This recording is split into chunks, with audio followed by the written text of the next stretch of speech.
Okay, you know what I realized too about the LGBT world, what they can learn from Kevin Samuels and the Kendra show? It's just that you got to understand your audience. So the more picky you are, or the more audience, the people that you like, everybody's not going to fit your audience. For an example, what the LGBT community can learn from Kevin Samuels and Kendra.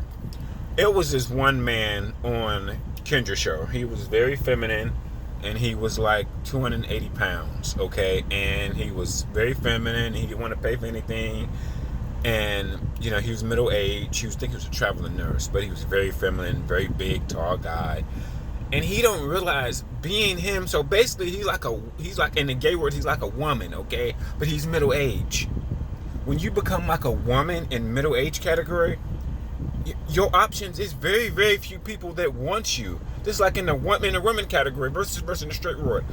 Kevin Samuels and these other gurus say as a woman get older, her diminish deteriorates. She lose value, which is their right. And her audience is even smaller. Transfer over to the gay community.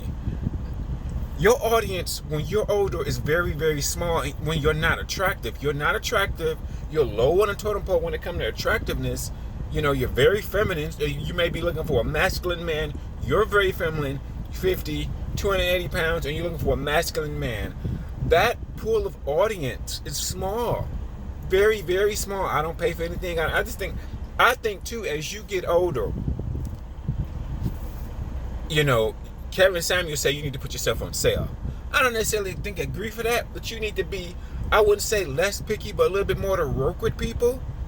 Because like when you're young, even in the gay community, straight community, even when you're young, especially in the gay community, your audience is very small.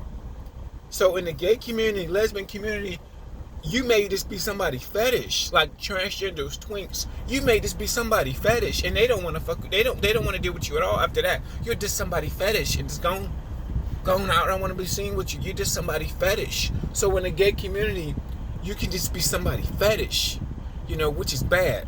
Which is, you realize you want long term. I didn't realize till I started watching this dating show talking about you want long term. And then the other thing I realized, your audience. Who is your audience? Remember, it's like something wrong with everybody. As I date around, the drugs is like, people do drugs, and it's just like the more people, they have a small pool of people, and it's just hard to meet that pool. For an example too, in the straight world, they want men making 6 figures, 6 feet tall, and he has to be black. Well, first of all, let's look at the audience. Look at the pool of people. The black community, it's only 13%. It's actually more Latino people in America than it is black people. Okay, and depending on where you live at, that it may be no black people. It may just all be white people. Depending if you live in Iowa, it all depends on your location. Your location where you live at means a lot.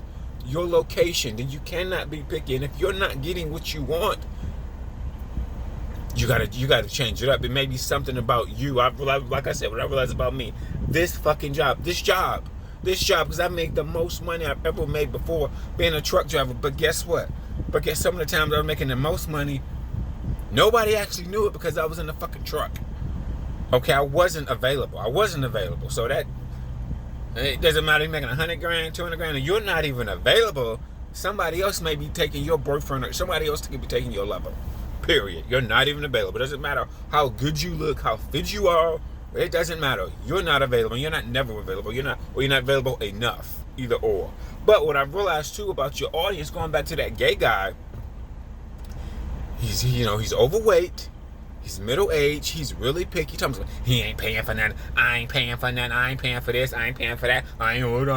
He ain't doing nothing. I'm like, bro, just think about it from a gay perspective. If we interview gay people, how many people want a feminine guy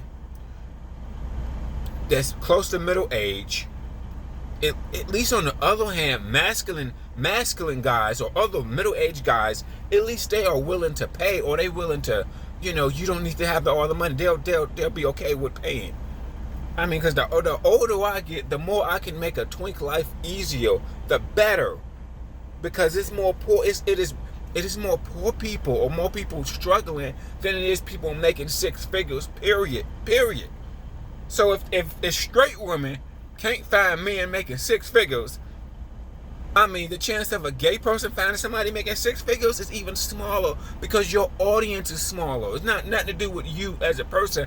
Your audience is smaller. A woman audience, example, a white woman in America, fit, white woman, her audience is the biggest audience, huge, because there's so many other white people. A white man, his audience, huge, straight. I'm talking about straight people. Their audience is phenomenal. Millions of them. Okay, like I said, America is 60% white. In some areas that you may live in America, throughout America, it may be nothing but white people, because that's just the people that's there. It's nothing to do with races. It's just the people that's there. Latino people are the minority. Black people are minority in a lot of pockets. Asians are minority. You go to other states, you realize it's only really a mixed people in New Jersey, New York, California. It's a lot of mixed people in Florida, some big cities, but in these other states, 65% of them states, it may just be flushed of nothing but white people. But I realize as you get older, you need to know what you want. What's unattractive saying I get bored easily? If you telling somebody you get bored easily, that's unattractive. Nobody wants, so wow, if I'm not doing what he wants, he's just gonna get bored and leave. Oh, okay, wow. That's crazy. And being really picky. Like a lot of young people don't see it, but you don't realize when you're young, you're so fit, your pulling power is so big. It's really, really big, but you don't see it. You just don't see it. And this is what I realize in the gay community, this is what I got to hit on too. A lot of people will sleep with you, but they're not in love with you. It is a very few people that are in love with you, The people that are in love with you, that you like to, them the people you need to move on and stay with. It's no such thing. Nobody's perfect. So I just hate when if somebody do one thing wrong or two things, everything else this guy is a good guy. Well, you should stay with him, because who's going to replace him? I've dumped people before, and I'm like, well, you don't even got nobody to replace this person. You really, technically, you do not. You don't have anybody to replace this person. So it's harder to get over when you technically don't have nobody to replace this person full-time, because this person was a full-time candidate. We on the phone. If I didn't see him every day, we on the phone. That means that's a full-time candidate. Everybody else is just like a quote-unquote booty call, or whatever you want to call it. But your audience, who's in your audience and how small your audience is. Like I said, that feminine guy, 50 years old, he's just like a woman. He's worse than a 50-year-old woman, because the feminine guy ain't gonna pay for shit. He ain't paying for nothing. Yada, yada, yada. You gotta have your own this. You gotta have your own that. How many men want you? You are almost 300 pounds. And he was missing teeth. I mean, this is terrible. Let's put him in a woman body for an example. Let's role play for a minute.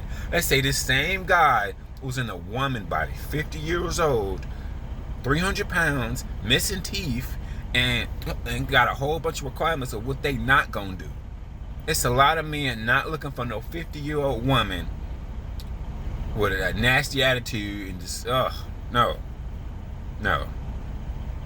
It's just we have to, at the gay community, you got to realize your audience is small. And not everybody it's not everybody that's not in love with you. I've realized that. And then on top of it, and if you're transgender or you're some type of cross-dresser or something like that, you may just be somebody fetish when their girlfriend is not available. Because sometimes in the gay world, you don't know if they got a girlfriend or boyfriend, and they just see you on the side. You don't know that sometimes. And there's very few people I've realized that's in love with you. I've realized it's very few people that are in love with you. That are, first of all, in love with you takes time. They got to be with you for a minute and realize that you and this person mesh well together. That's most important. But that's what you can learn from. I was thinking about that feminine guy. Like, he's feminine, very out of shape. I mean, he's flamboyantly feminine. Like, he's gay. There's a lot of people you don't know they're gay because they're straight acting, but there's other people that's very, very flamboyant. Okay, and then he was missing teeth, and this what not very appealing. I think he was like 45, but I'm just saying, just think about that in general, and in general aspect of that's just